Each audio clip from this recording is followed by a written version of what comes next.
Yes, it is true. I am gay.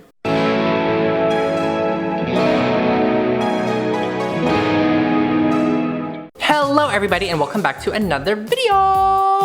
So in this video, I kind of wanted to reintroduce myself since I've been gaining so many new subscribers and followers, which if you started following me this year, hello, welcome to the Flawless fam. I feel like the #1 question I get in almost all of my videos and posts is, what is your gender? At the end of the day, that is nobody's business but my own, but since you are also curious and since I'm so gracious and since I'm also an LGBT+ community, in hopes of inspiring you all, in hopes of helping you better understand, I'm here to enlighten you. So sit back, relax, grab a snack, maybe some boba, and let's get into my gender journey.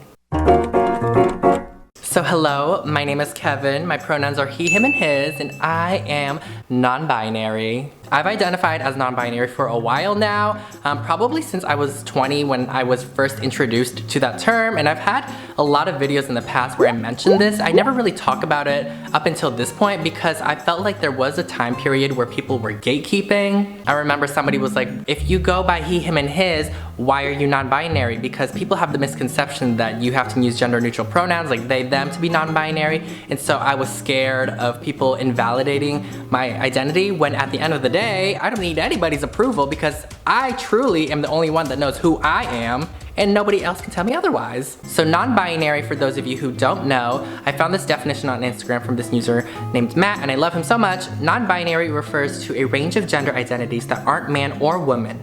There's no singular way to identify with the label or its meaning. Some non-binary people identify more closely with masculinity or femininity, with both, or with neither. And I love this definition so much because basically non-binary is anything that isn't exclusively male or female, an emphasis on exclusively. So basically non-binary is an umbrella term that is under the other umbrella term of trans, but underneath non-binary, it's basically anything that isn't male or female, and from the article Healthline, here are some of their other identities. There are a number of gender identities that fall under the non-binary umbrella. Some of them include genderqueer, agender, which is having no gender, gender fluid, which is moving between genders, androgynous, boy, bigender, which is having more than one gender, and multigender. And I feel like people oftentimes confuse non-binary as one of those genders. Like some people think non-binary is like, oh, you have no gender. No, there's a word for that, that's agender. Or like, oh, you're non-binary, that means you're both genders, which is, no, that's bigender, having more than one gender. So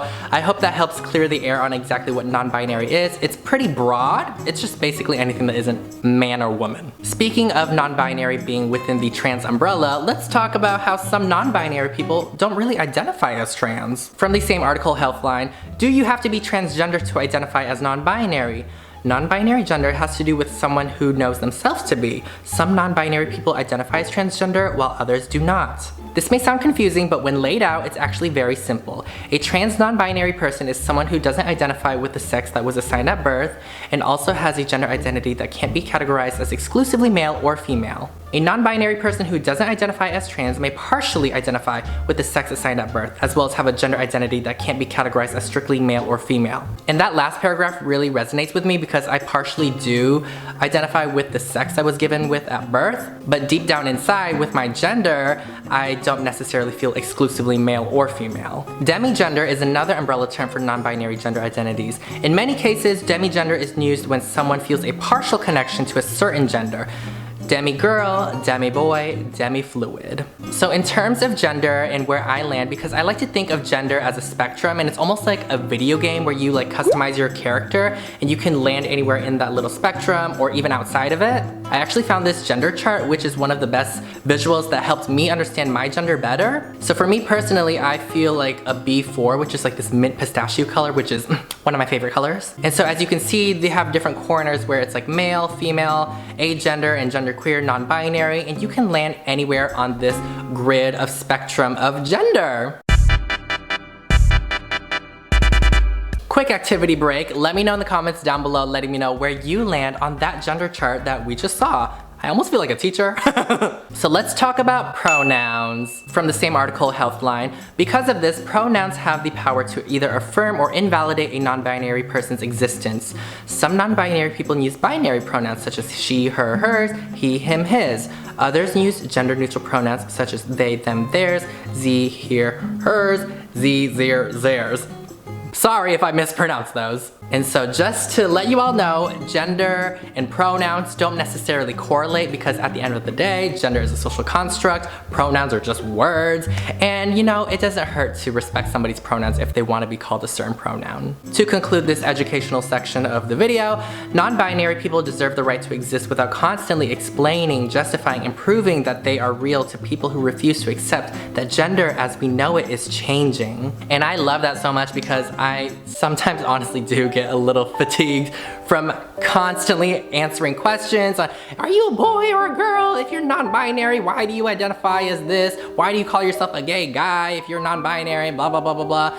And so basically, if you are curious or if anybody asks in the future, feel free to just link them this video for me. It would save me a lot of time and energy. Thank you. So hopefully you have a better understanding of what non-binary is. In no way, shape, or form am I an expert, but I do understand that I am an LGBT plus content creator with a platform, and there is a little bit of responsibility with being a good resource, and so hopefully this helped, and feel free to have a discussion down below if you want to add anything to this conversation, because we're here to listen, learn, grow, and love everyone.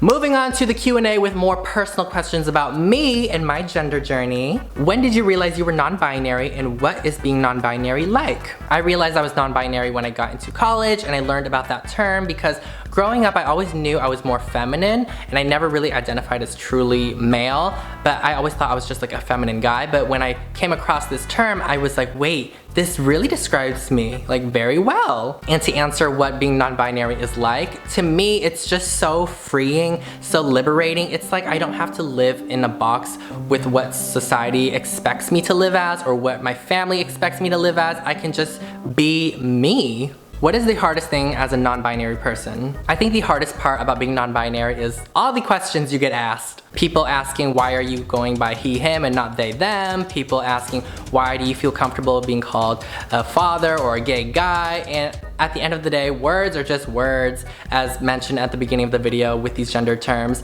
It's all a social construct, and at the end of the day, non-binary isn't something that is spoken or seen. Non-binary is something that is within that only I genuinely can feel. There are so many different non-binary labels that they can get overwhelming. What's the best way to not get overwhelmed by labels and just be your flawless self? Exactly that. I just be myself, and I try not to overthink my gender, and at the end of the day, again, it's nobody's business but my own, and whoever I'm sleeping with. Like, yes, I could probably look into the word demi-boy, maybe I could identify as that, but again, life is too short to be worrying about things that really don't matter at the end of the day, because I think being non-binary is just good enough for me, and hopefully it's good enough for you, but I don't need anybody's approval, so yay.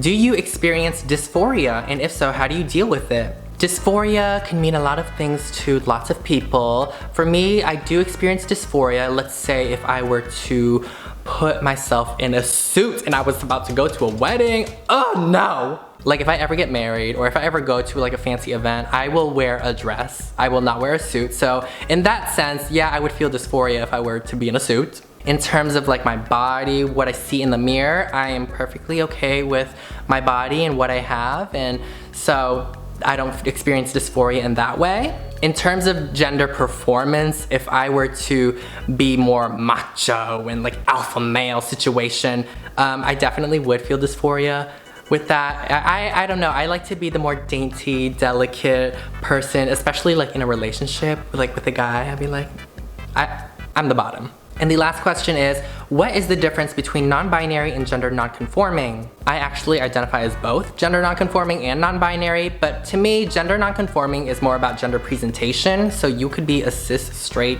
person and be gender non-conforming. Basically, that's just the exterior, whereas non-binary is on the inside and who you are, and I actually identify as both. With my style, there are days where I'm a bit more masculine, there are days where I'm more feminine, but for the most part, I'm more so feminine on the most occasions. But yeah, I feel like at the end of the day, you should just be you and have fun with life because life is too short to be living inside a box. But if you feel comfortable in that box, then you do you. Alrighty everyone, I hope you got some clarity on who I am, what non-binary means, and what it means to me. Let me know in the comments down below what your gender identity is and if you learned anything new from this video. So next time somebody asks what my gender is, I'm just gonna link them this video and I hope you do the same for me too. Remember that you are valid no matter what anybody else says, because at the end of the day, only you know who you are. You don't have to prove anyone anything. You don't have to explain anyone anything. You don't owe anyone nothing. So you slay the way you are, because to be flawless is to be yourself, duh. Be sure to go and follow me on all my other social platforms such as TikTok, Twitter, and Instagram, all at FlawlessKevin, to stay connected with me. Keep the conversation going. I reply to most DMs, and so if you want to talk about anything, DM me, y'all. But yes, I love you all so much, everyone. Remember, you are valid, beautiful, loved the way that you are, and nobody can tell you otherwise. And to be flawless is to be yourself. Bye!